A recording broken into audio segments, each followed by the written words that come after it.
Selamat petang, salam sejahtera. Terima kasih karena bersama dengan saya di Nazlin Unity Channel. Ini kejutan paling besar menyedihkan berlaku di penjara Kajang melibatkan bekas Perdana Menteri Malaysia iaitu Najib Razak.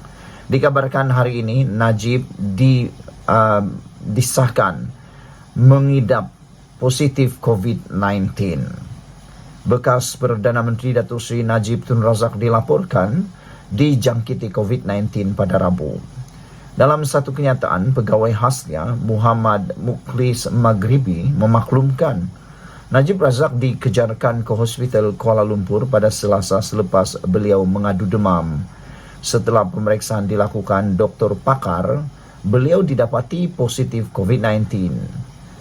Pada itu, Najib dilaporkan berada dalam keadaan stabil dan sedang menjalani kuarantin dan rawatan di Hospital Kuala Lumpur. Sementara itu, Mukhlis mewakili keluarga Najib Razak berterima kasih kepada pihak penjara khasnya penjara Kajang dan Hospital Kuala Lumpur di atas tindakan pantas memberi rawatan. Pada 23 Ogos tahun lalu, buat pertama kalinya dalam sejarah negara, Najib menjadi bekas Perdana Menteri dipenjarakan selama 12 tahun selepas didapati bersalah atas tuduhan kes menyeleweng dana RM42 juta dana milik SRC International Sendirian Berhad. Saudara-saudara sekalian, Menteri Kesihatan telah pun memberikan kenyataan terkini tentang perkara ini. Hari ini disahkan bahawa Najib dimasukkan ke hospital, kata Menteri Kesihatan Malaysia. Dr. Zalina Mustafa mengesahkan Najib Tun Razak dimasukkan ke hospital. Bagaimanapun, beliau tidak boleh berkongsi maklumat berkaitan penyakit dan rawatan yang sedang diberikan kepada bekas Perdana Menteri itu. Saya hanya boleh mengesahkan kemasukan beliau ke hospital, tapi rawatan penyakitnya dan sebagainya itu adalah sulit, kata beliau. Itu sahaja yang saya boleh maklumkan, katanya. Beliau berkata demikian pada sidang media di Bangunan Parlimen pada hari ini.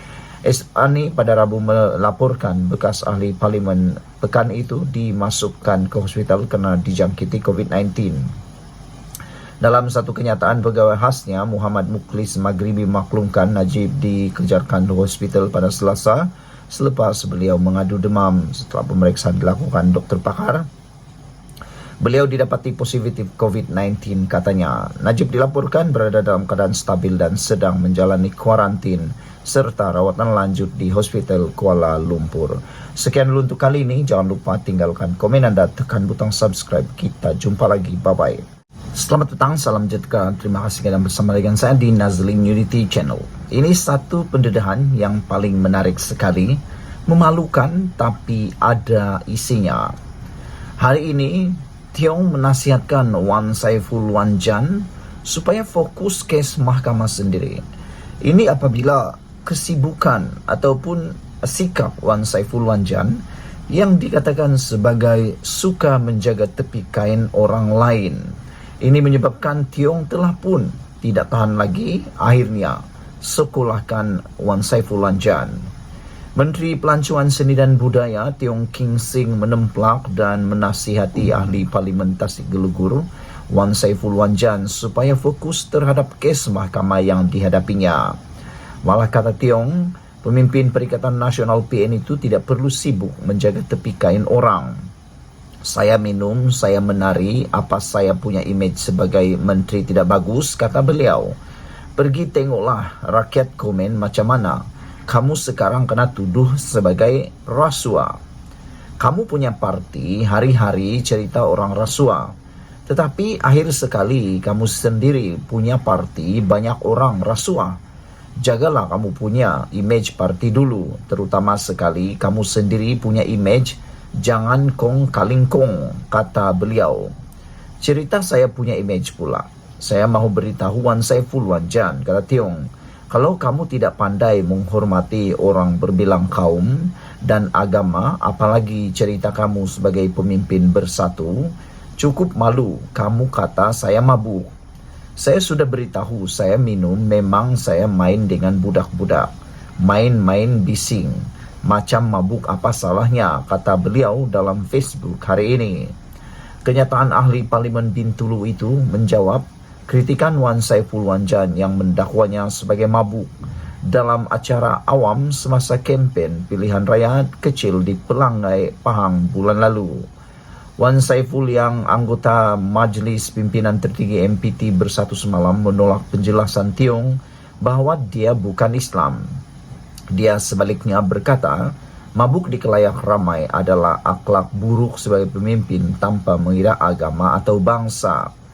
Mengulas lanjut, Tiong dalam kenyataannya mengingatkan Wan Saiful supaya jangan terlalu menjaga tepi kain orang sehingga kain sendiri yang banyak lumpur yang tak nampak, kata beliau. Dan kalau terasa nak menuduh orang lain, cerminlah diri sendiri terlebih dahulu. Wan Saiful perlu lihat diri sendiri. Jelaskan kepada rakyat bagaimana beliau boleh didakwa atas 18 pertuduhan pengubahan wang haram seperti yang dilaporkan media. Namun dia berani menggelarkan saya mabuk dan mempunyai imej yang rosak. Dia juga telah menghasut orang ramai untuk mengajak orang lain mengulas sama ada saya mabuk atau tidak, kata Tiong lagi. Menambah lanjut, dalam negara Malaysia yang berbilang kaum, kata Tiong, agama dan budaya, Wan Saiful nampaknya tidak tahu menghormati budaya, agama dan kaum lain atau sengaja memilih untuk menjadi jahil sehingga tidak bersikap terbuka dan inklusif. Dia sebaliknya lebih memilih untuk memberi penilaian peribadi dan menggunakan tanggapan sendiri dalam menilai orang lain. Jika dia terus bersikap begini, lebih baik tinggalkan pentas politik. Dengan rendah diri dan ikhlas, saya ingin mencadangkan agar Wan Saiful menyelesaikan masalah dan pertuduhan terhadap dirinya sendiri terlebih dahulu, kata Tiong. Jelaskan kepada rakyat bagaimana dana yang sebegitu banyak boleh masuk ke akaun miliknya, seperti yang dilaporkan media. Jika perkara itu dapat diselesaikan, barulah boleh sibuk hal orang lain, katanya. Tiong turut menegaskan bahawa dia berhak mengambil tindakan undang-undang susulan dakwaan dilemparkan Wan Saiful.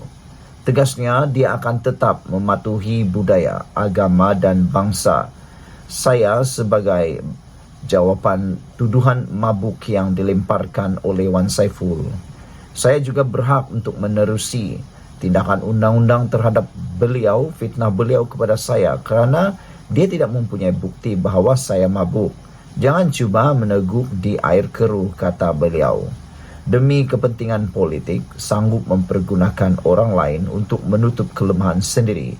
Sedangkan rakyat nampak anda tidak membuat sebarang pencapaian dalam meningkatkan taraf hidup mereka, jelas Tiong lagi. Beberapa komen daripada netizen turut memberikan penjelasan tentang perkara ini.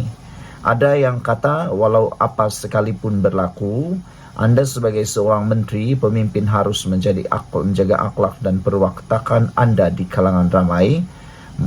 Hodoh sungguh nampak seorang menteri berkelakuan sedemikian, kata Grey Cat.